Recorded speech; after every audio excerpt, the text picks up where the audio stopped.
Hi everyone. So it's been a long time since I've thought about or looked on or did anything with the Amanda Knox Meredith Kercher murder case. But of course, as usual, the murder of Meredith Kercher, in my opinion, won't shut the hell up. This narcissist psychopath just keeps going on and on and on. Oh my God. So I was thinking about it today, it crossed my mind. I said, okay, let's check and see what's up, because this dumb psychopath can't shut up. So I'm looking through I came across something on Instagram of a recent podcast done about her 3 months ago, and the idiots who make the podcast on Instagram don't put a link to where to find their podcast. They just say, go find us on Spotify or YouTube, but they don't give you a link. So I'm like, oh, that's helpful. So anyway, their podcast was why Amanda's so innocent, right? So now I'm looking at YouTube, and I'm like, all right. A year ago, she talked to this idiot, Andrew Gold, who thinks he said, insane true story of a false conviction. No, Andrew, it was a correct conviction. Everybody's listening to this liar. She's a freaking storyteller. She majored in creative writing, okay? She can just blah, blah, blah, weave whatever story she wants. And the same with Joe Rogan fell for her tripe. I mean, none of them are talking to anyone who knows this case. They're just listening to the psychopath, blah, blah, blah. It's just, so it's but Roberta Glass is good, though. She gives the truth about what's going on. She's an honest, and she knows how guilty Amanda Knox is, as we all do, anyone who reads the case files. But I was going to look at a recent podcast, since there's so many, of something recent here. This one looks terrible. Again, Andrew Gold did another one 5 months ago with behavior analysis about her wrongful conviction. No, it's a rightful conviction. So the point is, Amanda Knox, excuse me, in my opinion, Roberta Glass is good. I highly recommend her podcast. She's excellent.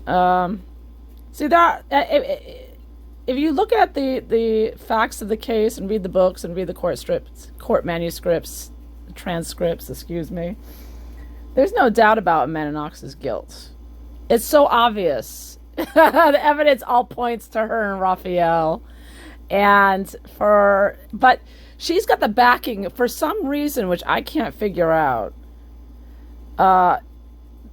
This possessed demon, in my opinion, I think she's perfectly possessed, as Malachi Martin would say, because she's got the backing of this evil satanic PR media conglomerate, the establishment, the globalists, whatever you want to call them, the people at the top, the oligarchs who control the media, because they controlled the media in favor of Amanda and completely disregarded the facts. The mainstream media in America lied to the American people about this case of the murder of Meredith Kercher.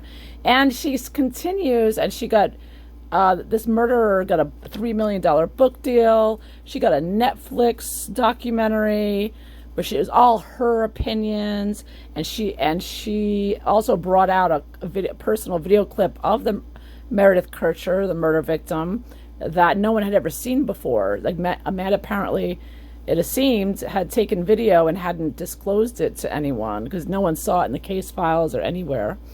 So it looks like, she was holding it, knowing, in my opinion, she was holding on to it, knowing she'd make a movie about herself one day, because she was planning to do this murder. Amanda Knox was a creative writer. She wanted, I think, because she's a psychopath, I think she wanted a good story to talk about a murder in Italy, and she wanted to go home and become famous and write about how her roommate was murdered and write all the mysteries and become a best-selling author from it. But instead, she's dumb and drugged up and stupid, and she got caught. But she has the backing of this satanic media elite that were able to put enough PR pressure on the media and Italian government, and attacking them the way they attack Trump, the way they attack anyone, the way the media and the establishment go after anyone that goes against their narrative, right? So somehow she must be a Satanist, part of a long-standing satanic family, because she's got backing of a satanic organization. She must, because powers that be were definitely protecting her and still do, and they're still trying to push her false innocence, which is nothing but a lie. And she continues to get these people who are continually coming out, new people every year with their podcasts and whatever, and they all just think, oh, she's married now and has a baby, so she must be innocent, right? No. Murderers, psychopaths can have babies too. But so she's guilty, and if I find a decent recent podcast of one of these shills, one of these paid for by the satanic media conglomerate, this is my channel, by the way, True Crimes Podcast, I will post it.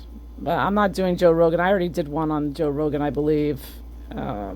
None of them ask her any serious questions, and none of these people interviewing her know anything about the case. It's just like, tell us what happened, Amanda.